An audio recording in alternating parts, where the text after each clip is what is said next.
ಕರ್ನಾಟಕ ಮಾತ್ರವಲ್ಲದೆ ನೆರೆಯ ಕೇರಳ ಹಾಗೂ ಮಹಾರಾಷ್ಟ್ರದಲ್ಲಿ ಆಗಸ್ಟ್ ತಿಂಗಳ 2 ವಾರದಲ್ಲಿ ಮಳೆಯಾಗಿರುವುದರಿಂದ ರಾಜ್ಯದ ಜಲಾಶಯಗಳಿಗೂ ಉತ್ತಮ ನೀರು ಹರಿದು ಬಂದಿದೆ.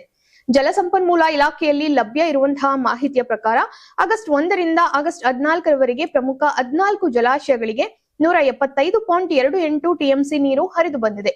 ಆಗಸ್ಟ್ 14ರಿಂದ ಜಲಾಶಯಗಳಲ್ಲಿ 660.66 ಅಂದ್ರೆ ಶೇಕಡಾ 74 ಟಿಎಂಸಿ ನೀರು ಸಂಗ್ರಹವಾಗಿದ್ದರೆ ಆಗಸ್ಟ್ 1ರಂದು 485.38 ಅಂದ್ರೆ ಶೇಕಡಾ 54 ಟಿಎಂಸಿ ನೀರು ಸಂಗ್ರಹವಿತ್ತು. ಕಾವೇರಿ ಕಣಿವೆಯ 4 ಜಲಾಶಯಗಳಿಗೆ ಈ ಅವಧಿಯಲ್ಲಿ 20 ಟಿಎಂಸಿ ನೀರು ಹರಿದು ಬಂದಿದ್ದರೆ ಕೃಷ್ಣಾ ಕಣಿವೆಯ 6 ಜಲಾಶಯಗಳಿಗೆ 97.19 ಟಿಎಂಸಿ ಹಾಗೂ ಮಲೆನಾಡು ಭಾಗದ 3 ಜಲಾಶಯಗಳಿಗೆ 58.33 ಟಿಎಂಸಿ ನೀರು ಸೇರಿದೆ.